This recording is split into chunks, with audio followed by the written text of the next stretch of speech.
ನಮಸ್ಕಾರ. Drawn and redrawn the making of India's internal boundaries ಸರಣಿಗೆ ಸ್ವಾಗತ. ಇದು ಇಂಡಿಯಾ ಸ್ಟೇಟ್ ಸ್ಟೋರೀಸ್ ಯೋಜನೆಯ ಭಾಗ. ಕಳೆದ 150 ವರ್ಷಗಳಲ್ಲಿ ಭಾರತದ ಆಂತರಿಕ ಗಡಿಗಳು ಹೇಗೆ ಬದಲಾದವು ಅನ್ನೋದನ್ನು ನಾವಿಲ್ಲಿ ನೋಡ್ತಾ ಇದ್ದೀವಿ. ಈ ಯೋಜನೆಯನ್ನು ಪುಣೆಯ ಫ್ಲೇಮ್ ವಿಶ್ವವಿದ್ಯಾಲಯದ centre for legislative education and research ಸಹಯೋಗದೊಂದಿಗೆ ನಡೆಸಲಾಗ್ತಿದೆ. ಕಳೆದ ಬಾರಿ ಈ ಏಕೀಕರಣ ಪ್ರಕ್ರಿಯೆಗೆ ಸಂಬಂಧಿಸಿದ ಕಾನೂನು ದಾಖಲೆಗಳ ಬಗ್ಗೆ ಮಾತಾಡಿದ್ವಿ. ಇವತ್ತು ಭಾರತದ ರಾಜಕೀಯ ಏಕೀಕರಣದ ಹಿಂದಿದ್ದ ಪ್ರಮುಖ ವ್ಯಕ್ತಿಗಳು ಅಂದ್ರೆ ಅದರ ಶಿಲ್ಪಿಗಳ ಬಗ್ಗೆ ನೋಡೋಣ. ಸರ್ದಾರ್ ಪಟೇಲ್, ವಿ.ಪಿ. ಮೆನನ್, ಲಾರ್ಡ್ ಮೌಂಟ್ಬ್ಯಾಟನ್, ಜವಾಹರ್ಲಾಲ್ ನೆಹರು ಮತ್ತೆ ಕೆ.ಎಂ. ಮುನ್ಷಿ ಇವರೆಲ್ಲ ಈ ದೊಡ್ಡ ಕೆಲಸವನ್ನ ಹೇಗೆ ನಿಭಾಯಿಸಿದ್ರು? ನೂರಾರು ರಾಜ ಸಂಸ್ಥಾನಗಳನ್ನ ಒಗ್ಗೂಡಿಸುವುದು ಸುಲಭದ ಮಾತಲ್ಲ. ಅವರ ರಾಜತಾಂತ್ರಿಕತೆ, ಅವರ ಸಂಕಲ್ಪ ಇದೆಲ್ಲ ಹೇಗೆ ಕೆಲಸ ಮಾಡ್ತು ಅಂತ ನೋಡೋಣ. ಈ ವ್ಯಕ್ತಿಗಳು ಒಟ್ಟಿಗೆ ಸೇರಿ ಕೆಲವೊಮ್ಮೆ ಭಿನ್ನಾಭಿಪ್ರಾಯಗಳ ನಡುವೆಯೂ ಹೇಗೆ ಒಂದು ರಾಷ್ಟ್ರ ಕಟ್ಟಿದ್ರು ಅನ್ನೋದನ್ನ ತಿಳಿಯೋಣ. ಈ ಚರ್ಚೆ ಇಂಡಿಯಾ ಸ್ಟೇಟ್ ಸ್ಟೋರೀಸ್ನಲ್ಲಿ ನಮ್ಮ ತಂಡ ಬರೆದ ಲೇಖನವನ್ನ ಆಧರಿಸಿದೆ. ಗೂಗಲ್ನ ನೋಟ್ಬುಕ್ LM ಬಳಸಿ ಇದನ್ನ ಆಡಿಯೋ ಸಂಭಾಷಣೆಯಾಗಿ ಬದಲಾಯಿಸಿದ್ದೇವೆ. ಲೇಖನದ ಲಿಂಕ್ ಶೋ ನೋಟ್ಸ್ನಲ್ಲಿದೆ. ಸರಿ, ಈಗ ವಿಷಯಕ್ಕೆ ಬರೋಣ. 1947ರ ನಂತರ ಅಂದ್ರೆ ಸ್ವಾತಂತ್ರ್ಯ ಬಂದ್ಮೇಲೆ ನೂರಾರು ಸಂಸ್ಥಾನಗಳನ್ನ ಒಂದೇ ದೇಶವಾಗಿ ಸೇರ್ಸೋದು ಅಬ್ಬಾ ಎಂಥ ದೊಡ್ಡ ಸವಾಲಲ್ವಾ? ಖಂಡಿತವಾಗಿಯೂ ಅದೊಂದು ಊಹಿಸೋಕ್ಕೂ ಕಷ್ಟದ ಪರಿಸ್ಥಿತಿ. ಪ್ರತಿಯೊಂದು ಸಂಸ್ಥಾನಕ್ಕೂ ಅದರದೇ ಆದ ಆಡಳಿತ, ಅದರದೇ ಆದ ಆಲೋಚನೆಗಳು. ಕೆಲವರು ಸರಿ ಭಾರತಕ್ಕೆ ಸೇರೋಣ ಅಂದ್ರೆ, ಇನ್ನು ಕೆಲವರಿಲ್ಲ ನಮಗೆ ನಮ್ಮದೇ ದಾರಿ, ಸ್ವತಂತ್ರವಾಗಿರ್ತೀವಿ ಅಂದ್ರು. ಮತ್ತೆ ಕೆಲವರು ಪಾಕಿಸ್ತಾನದ ಕಡೆ ನೋಡ್ತಿದ್ರು. ಹೌದು. ಸೊ ಇಂಥ ಸಂದರ್ಭದಲ್ಲಿ ಎಲ್ಲರನ್ನೂ ಒಪ್ಸ್ಬೇಕಿತ್ತು. ಹೌದು, ಒಪ್ಸೋದು, ಮಾತುಕತೆ ನಡೆಸೋದು, ಕೆಲವೊಮ್ಮೆ ಸ್ವಲ್ಪ ಒತ್ತಡ ಹಾಕೋದು, ಇನ್ನು ಕೆಲವು ಕಡೆ ಅನಿವಾರ್ಯವಾದಾಗ ಮಿಲಿಟರಿ ಬಲದ ಎಚ್ಚರಿಕೆಯನ್ನು ಕೊಡಬೇಕಾಯಿತು. ಇದೊಂದು ಒಂಥರ ಮಲ್ಟಿ ಪ್ರಾಂಗ್ಡ್ ಅಪ್ರೋಚ್ ಅಂತಾರಲ್ಲ ಹಾಗೆ. ಈ ಇಡೀ ಪ್ರಕ್ರಿಯೆಯ ರೂವಾರಿ ಅಂತ ನಾವು ಹೆಚ್ಚಾಗಿ ಕೇಳೋದು ಸರ್ದಾರ್ ಪಟೇಲ್ ಅವರ ಹೆಸರನ್ನ. ಭಾರತದ ಬಿಸ್ಮಾರ್ಕ್ ಅಂತ ಕರೆಯೋದಕ್ಕೂ ಇದೇ ಕಾರಣ ಅಲ್ವಾ? ಹೌದು, ನಿಸ್ಸಂದೇಹವಾಗಿ. ಪಟೇಲ್ ಅವರು ಕಾಂಗ್ರೆಸ್ನ ಪ್ರಮುಖ ನಾಯಕರು. ಜೂನ್ 1947ರಲ್ಲಿ ಈ ಸಂಸ್ಥಾನಗಳ ವ್ಯವಹಾರ ನೋಡಿಕೊಳ್ಳಲೆಂದೇ ಸ್ಥಾಪನೆಯಾದ ರಾಜ್ಯಗಳ ಇಲಾಖೆಯ ಜವಾಬ್ದಾರಿ ಅವರ ಹೆಗಲಿಗೆ ಬಂತು. ಅವರ ನಿಲುವು ಸ್ಪಷ್ಟವಾಗಿತ್ತಾ? ತುಂಬಾ ನಿಸ್ಪಷ್ಟ. ಸಂಸ್ಥಾನಗಳಲ್ಲಿ ಜವಾಬ್ದಾರಿಯುತ ಸರ್ಕಾರಗಳು ಅಂದ್ರೆ ಪ್ರಜಾಪ್ರಭುತ್ವ ಬರಬೇಕು, ಜನರಿಗೆ ಹಕ್ಕುಗಳು ಸಿಗ್ಬೇಕು ಅನ್ನೋದು ಅವರ ನಿಲುವಾಗಿತ್ತು.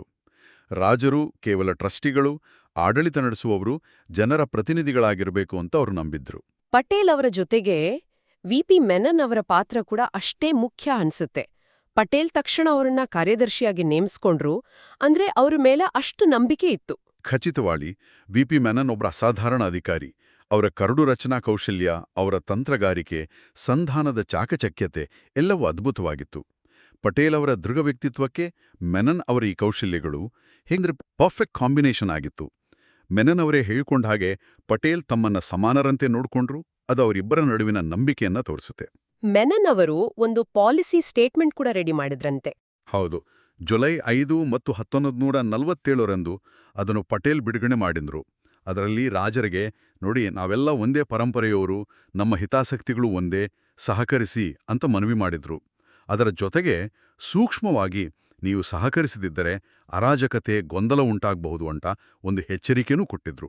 ಒಂಥರ ಕ್ಯಾರೆಟ್ ಅಂಡ್ ಸ್ಟಿಕ್ ಪಾಲಿಸಿ ಇದ್ದಾಗೆ.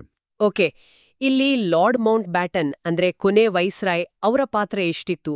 ಪಟೇಲ್ ಅವ್ರಿಗೆ ಈ ಇಲಾಖೆ ಸಿಕ್ಕಿದ್ದಕ್ಕೆ ಅವ್ರಿಗೆ ಸಮಾಧಾನ ಇತ್ತು ಅಂತಾರಲ್ಲ?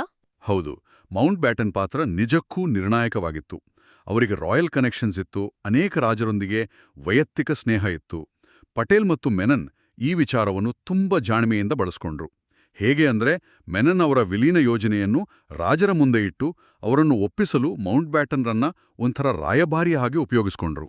ಜುಲೈ 25, 1947ರಂದು ಚೇಂಬರ್ ಆಫ್ ಪ್ರಿನ್ಸೆಸ್ನಲ್ಲಿ ಅವರು ಮಾಡಿದ ಭಾಷಣ ಬಹಳ ಮುಖ್ಯ ಅಂತ ಹೇಳ್ತಾರೆ. ಹೌದು, ಅದು ಬಹಳ ಪ್ರಭಾವಶಾಲಿಯಾಗಿತ್ತು. ಅವರು ಭೌಗೋಳಿಕ ಅನಿವಾರ್ಯತೆಗಳ ಬಗ್ಗೆ ಮಾತಾಡಿದರು. ನೋಡಿ, ನೀವು ಭೌಗೋಳಿಕವಾಗಿ ಭಾರತದ ಒಳಗೇ ಇದ್ದೀರಿ, ಪ್ರತ್ಯೇಕವಾಗಿ ಉಳಿಯೋದು ಕಷ್ಟ, ಅಪಾಯಕಾರಿ ಅಂತ ಸ್ಪಷ್ಟವಾಗಿ ಹೇಳಿದರು. ಅವರ ಆ ಭಾಷಣ, ಅವರ ವ್ಯಕ್ತಿತ್ವದ ಪ್ರಭಾವದಿಂದ ಕೆಲವೇ ವಾರಗಳಲ್ಲಿ ಬಹುತೇಕ ಎಲ್ಲಾ ರಾಜ್ಯಗಳು ವಿಲೀನ ಪತ್ರಕ್ಕೆ ಸಹಿ ಹಾಕಿದ್ವು. ಅದೊಂದು ದೊಡ್ಡ ಯಶಸ್ಸು. ಇಲ್ಲಿಯವರೆಗೆ ಪಟೇಲ್, ಮೆನನ್, ಮೌಂಟ್ ಬ್ಯಾಟನ್ ಬಗ್ಗೆ ಮಾತಾಡಿದ್ವಿ. ಆಗಿನ ಪ್ರಧಾನಿ ಜವಾಹರ್ಲಾಲ್ ನೆಹರು ಅವರ ಪಾತ್ರ ಹೇಗಿತ್ತು? ಸಂಸ್ಥಾನಗಳ ಬಗ್ಗೆ ಅವರ ದೃಷ್ಟಿಕೋನ. ನೆಹರು ಅವರ ದೃಷ್ಟಿಕೋನ ಸ್ವಲ್ಪ ಬೇರೆಯೇ ಇತ್ತು. ಅವರು ಪಕ್ಕಾ ಪ್ರಜಾಪ್ರಭುತ್ವವಾದಿ. ಅವರಿಗೆ ಈ ರಾಜಪ್ರಭುತ್ವ ಅನ್ನೋದರ ಮೇಲೆ ಅಷ್ಟೊಂದು ನಂಬಿಕೆ ಇರಲಿಲ್ಲ. ಸಂಸ್ಥಾನಗಳು ಭಾರತದಲ್ಲಿ ಸೇರಲೇಬೇಕು, ಅವುಗಳ ವಿನಾಶ ಅನಿವಾರ್ಯ ಅಂತ ಅವರು ಸ್ಪಷ್ಟವಾಗಿ ನಂಬಿದ್ರು. ಅಖಂಡ ಭಾರತದ ಕಲ್ಪನೆ ಅವರಲ್ಲಿ ಬಲವಾಗಿತ್ತು. ಅವರು ಪ್ಲಾನ್ ಬಾಲ್ಕನ್ ಅಂತ ಒಂದನ್ನ ವಿರೋಧಿಸಿದ್ರಂತೆ. ಹೌದು. ಮೌಂಟ್ ಬ್ಯಾಟನ್ ಮೊದಲು ತಂದಿದ್ದ ಆ ಯೋಜನೆ ಪ್ರಾಂತ್ಯಗಳಿಗೆ ಸ್ವತಂತ್ರವಾಗಿರೋಕೆ ಅವಕಾಶ ಕೊಡ್ತಿತ್ತು. ನೆಹರು ಅವರು ಛೆಛೆ, ಇದು ಭಾರತವನ್ನು ತುಂಡು ತುಂಡು ಮಾಡುತ್ತೆ, ಬಾಲ್ಕನ್ ದೇಶಗಳ ಹಾಗೆ ಅಂತ ತೀವ್ರವಾಗಿ ವಿರೋಧಿಸಿದ್ರು. ಕೊನೆಗೆ ಸರಿ, ಸದ್ಯಕ್ಕೆ 3 ವಿಷಯಗಳು: ರಕ್ಷಣೆ, ವಿದೇಶಾಂಗ ವ್ಯವಹಾರ, ಸಂವಹನ, ಇವುಗಳನ್ನಷ್ಟೇ ಕೇಂದ್ರಕ್ಕೆ ಕೊಡಿ ಅಂತ ಮೆನನ್ ತಂದ ಯೋಜನೆಗೆ ಒಪ್ಕೊಂಡ್ರು. ಹಾಗಾದ್ರೆ ಪಟೇಲ್ ಮತ್ತು ನೆಹರು ಮಧ್ಯೆ ಭಿನ್ನಾಭಿಪ್ರಾಯ ಇತ್ತಾ ಈ ವಿಷಯದಲ್ಲಿ? ಭಿನ್ನಾಭಿಪ್ರಾಯ ಅನ್ನೋದಕ್ಕಿಂತ ದೃಷ್ಟಿಕೋನದಲ್ಲಿ ವ್ಯತ್ಯಾಸ ಇತ್ತು. ಪಟೇಲ್ ಹೆಚ್ಚು ವಾಸ್ತವವಾದಿ, ರಾಜರ ಜೊತೆ ವ್ಯವಹರಿಸುವಾಗ ಸ್ವಲ್ಪ ಮೃದು ಧೋರಣೆ ತಳೆಯಲು ಸಿದ್ಧರಿದ್ದರು. ನೆಹರು ಸೈದ್ಧಾಂತಿಕವಾಗಿ ಹೆಚ್ಚು ಕಠಿಣ ನಿಲುವು ಹೊಂದಿದ್ರು. ಆದರೆ ಅಂತಿಮ ಗುರಿ ಒಂದೇ ಆಗಿತ್ತು: ಭಾರತದ ಏಕೀಕರಣ. ಕಾಶ್ಮೀರ, ಹೈದರಾಬಾದ್ನಂತಹ ಕಠಿಣ ಸಂದರ್ಭಗಳಲ್ಲಿ ಅವರ ಪಾತ್ರ ಹೇಗಿತ್ತು? ಆಕ್ಚುಲಿ ಕಾಶ್ಮೀರದ ವಿಷಯದಲ್ಲಿ ನೆಹರು ಅವರಿಗೆ ಒಂದು ವೈಯಕ್ತಿಕ ಭಾವನಾತ್ಮಕ ಸಂಬಂಧ ಇತ್ತು. ಅಲ್ಲಿನ ನಾಯಕ ಶೇಖ್ ಅಬ್ದುಲ್ಲಾ ಅವರ ಆಪ್ತರಾಗಿದ್ರು. ಸೊ ಕಾಶ್ಮೀರ ಬೇಗ ಭಾರತಕ್ಕೆ ಸೇರಬೇಕು ಅಂತ ಅವರು ಬಯಸಿದ್ರು. ನಂತರದ ದಿನಗಳಲ್ಲಿ ಕಾಶ್ಮೀರದ ಪಾಲಿಸಿಯನ್ನ ಬಹುತೇಕ ಅವರೇ ನಿಭಾಯಿಸಿದ್ರು. ಹೈದರಾಬಾದ್ ವಿಷಯದಲ್ಲಿ ಮೊದಲು ಮಿಲಿಟರಿ ಆಕ್ಷನ್ ಬೇಡ, ಸ್ಟ್ಯಾಂಡ್ ಸ್ಟಿಲ್ ಒಪ್ಪಂದ ಮಾಡ್ಕೊಳ್ಳೋಣ ಅಂತ ನೆಹರು ಅಂದ್ರು. ಯಾಕಂದ್ರೆ ದಕ್ಷಿಣದಲ್ಲಿ ಕೋಮು ಗಲಭೆ ಆಗ್ಬೋದು ಅನ್ನೋ ಭಯ ಇತ್ತು. ಆದ್ರ ನಂತರ ನಿಲುವು ಬದಲಾಯ್ತಾ? ಹೌದು. ಯಾವಾಗ ನಿಜಾಮ ಒಪ್ಪಂದ ಮುರಿದು ರಜಾಕಾರರ ಹಿಂಸೆ ಜಾಸ್ತಿ ಆಯಿತೋ ಆಗ ನೆಹರು ಅವರ ನಿಲುವು ಗಟ್ಟಿಯಾಯಿತು. ಆದರೆ ಅಂತಿಮವಾಗಿ ಸರಿ, ಏನು ಮಾಡಬೇಕು ನೀವೇ ನಿರ್ಧರಿಸಿ ಅಂತ ಪಟೇಲ್ ಅವರಿಗೆ ಬಿಟ್ರು. ಪೊಲೀಸ್ ಆಕ್ಷನ್ ಆದ್ಮೇಲೆ ಅಲ್ಲಿನ ಮುಸ್ಲಿಮರಿಗೆ ಅಭದ್ರತೆ ಕಾಡಬಾರದು ಅಂತ ನಿಜಾಮನ್ನ ಸಾಂವಿಧಾನಿಕ ಮುಖ್ಯಸ್ಥನಾಗಿ ಮುಂದುವರಿಸುವ ಪಟೇಲ್ ಅವರ ನಿರ್ಧಾರಕ್ಕೆ ನೆಹರು ಅವರ ಸಮ್ಮತಿಯೂ ಇತ್ತು.